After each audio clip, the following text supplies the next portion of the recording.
Gary Day, Chapter 6, Institutionalizing English Criticism, Men of Letters, Modernism, Tradition and Theory. It's basically a lesson about 20th and 21st century criticism. Institutionalization and proliferation are the two words that come to mind when looking at 20th and 21st century criticism.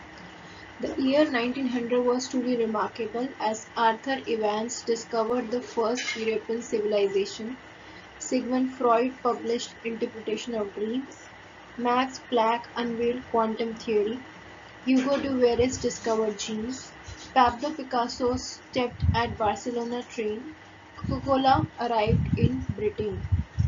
So a lot of things are happening. This is an year of scientific discovery, commercialization, consumerism is at its heights, and psychoanalysis is also coming into being. Criticism after psychoanalysis. Evans compared the new science of psychoanalysis to archaeology. The various layers of mind were analogous to various layers of eternal city, according to Freud. Freud's claim in his first major work was that dreams were wish fulfillments. The dream work is the process whereby these unruly impulses are disguised, enabling them to enter the conscious mind without activating its defenses, which would otherwise hurl them back from whence they came.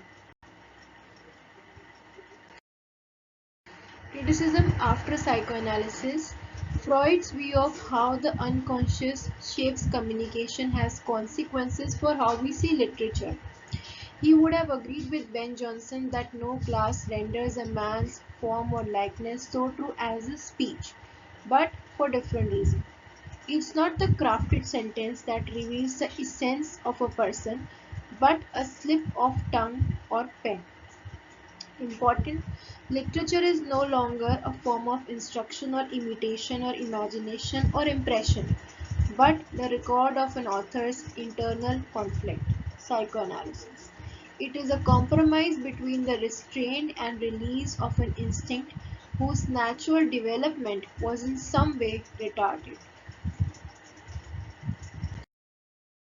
Criticism after psychoanalysis. To conclude, after Freud, the critique is more interested in the accidental features of art than in its grand design, for it is those details which do not quite fit, which exist at the edge of a work, that prove to be most revealing. Now we are supposed to look for the loopholes, what lies at the margin, and what is in between the lines to get to the real meaning of what the author actually wants to say.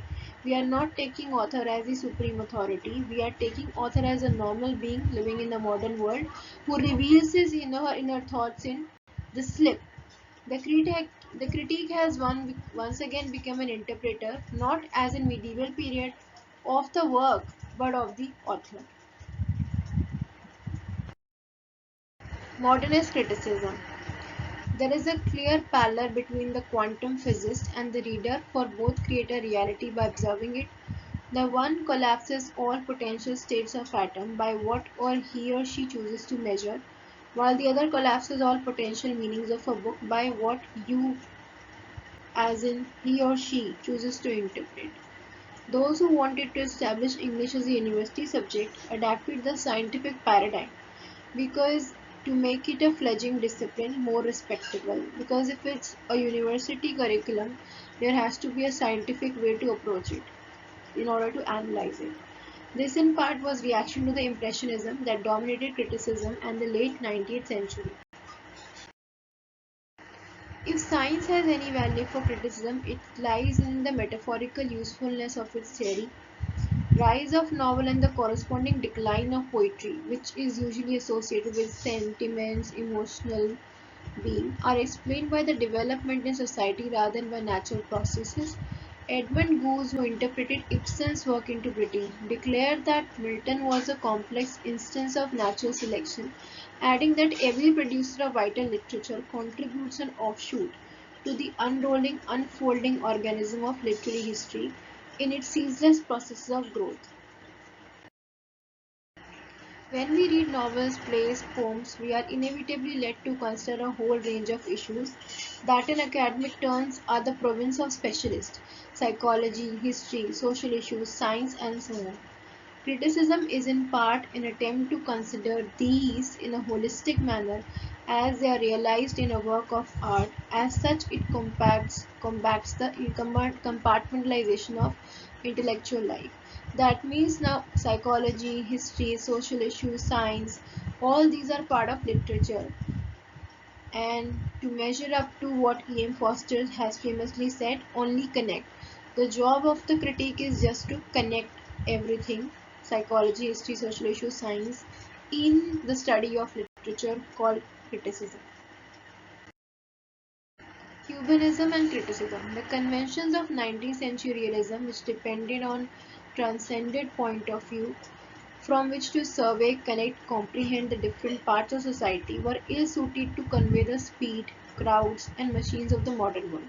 Something else was needed to evoke the swirling motion and multiple perspective of contemporary life. Picasso's painting was a major step towards Cubanism because its symmetric figures and flat spaces broke with the painting convention of the time. It also contained references to African art, primitive art, reflecting a more general interest in primitive. That was another characteristic of modernism. Changes in the nature of artistic representation entailed changes in the nature of criticism. Art that was difficult needed to be explained, and that was the critic's job. He or she was responsible for interpreting modern art for the benefit of wider public. Coca-Cola and criticism. The arrival of soft drink from across the sea confirmed the existence of emerging consumer culture, the major component of which was a literate but not particularly sophisticated public. The creation of 1870 Education Act. Never before, declared H.G. Wells, are there being such reading masses. D.H. Lawrence demanded that all schools should be closed at once, adding that the great mass of humanity should never learn to read and write, while Eliot contented himself with the observation that in our headlong rush to educate everybody, we are lowering our standard, which is true even for today. Popular journalism versus literature. John Carey said intellectuals were alarmed that their authority as culture arbitrators was being undermined. They responded by making art too hard for the masses to understand. So that so there appeared a difference between high literature and popular journalism. Out went the human content, in came formal experiment. This can be seen in many novels of modernist world like James Joyce Ulysses, which are T.S. Eliot's Wasteland, which are very difficult to understand for a layman. John Kerry's argument conflates two contradictory traditions in the history of criticism: vernacular versus artificial, two contradictory traditions. The first is that art should be restricted to an elite. The second is that plain style is better than artificial because it reaches more people. We found this preference in the Renaissance, after the Civil War, again at the beginning of 19th century, when Wordsworth dismissed the elaborate expressions conventionally used by poets, preferring to write in a selection of language rarely used by men. So this is an age-old debate, it's nothing new. Since at least 17th century, distinction between these two has been implicated in the class division of English society. This is how criticism and commerce are working side by side. But with the rise of mass culture, the plain side also comes to be identified with popular journalism and this complicated traditional association. That means earlier it was thought that high class language belongs to people who are elite, educated elite, and something that is vernacular belongs to popular journalism. But when journalism reached some other level, this distinction was no longer valid because even journalism reached some other height. Artificial versus natural writing. Compelled to write in a simple, straightforward English, the diction phrasing of one modern novel sounds same as that of any other. Stream of consciousness novel, for example, can be viewed partly as an attempt to redefine what it means to be an individual in mass society. Its depiction of freedom of inner life stands in stark contrast to the outer one, where body is being redefined as a machine or as part of a mechanism. There was more hope and interest in extreme individuality. The intellectuals were not just being snobs, as Carey claims, they were genuinely concerned about the fate of art in mass society. By insisting that it was difficult, by endowing it with a more historic character, they were not merely shoring up cultural boundaries, they were reasserting art's values, one quite different from that found in the marketplace. In so doing, they remind that autonomy, depth, complexity are integral to our conception of the human. Art as a model of how we might live. As the German polymath Theodor Adorno observed, it was very subtlety and intricacy of artistic form, which provided a refuge for a rounded conception of human and the resistance to the reduction of realism. It's not the office of art to spotlight alternatives, but to resist, by form alone, the course of the world which permanently puts a pistol to men's heads. In other words, art must ensure that its internal organization, form, acts as a check on the conventional order of experience found in the mass media. With Adorno, we come to the end of one tradition of art that it offers a model of how we might live. Modernist art and criticism. Modernist art. In part, it is in part the research for a form of representation, educate to new kind of society. A search made all the more difficult because the idiom of realism has been commandeered by institutions of mass culture. In part, it is an attempt to keep the value of art separate from that of commerce.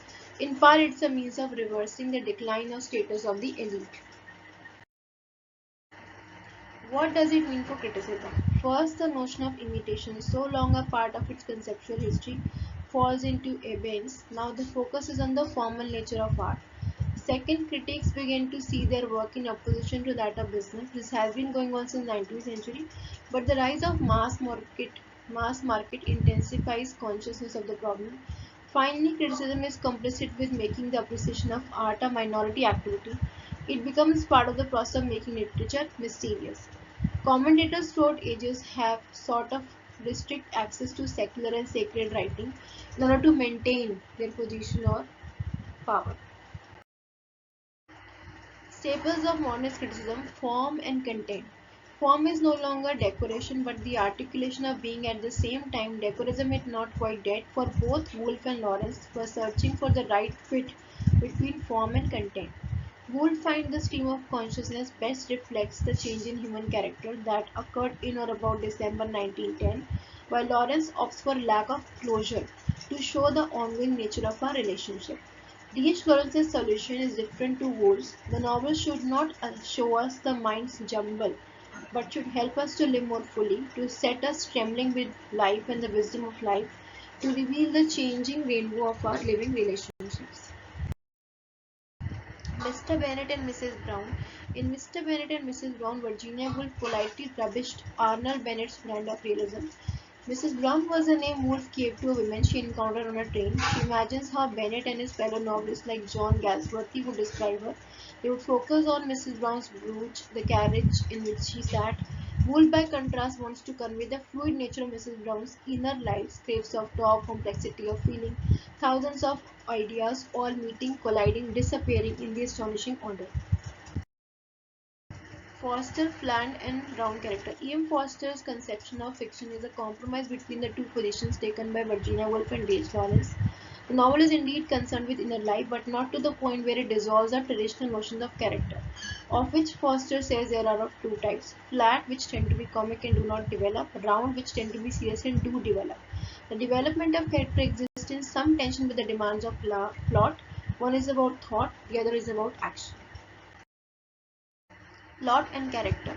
E.M. Forster compares plot to a sort of high government official who wants individuals to show more public spirit, to subordinate their own interests to those of wider community.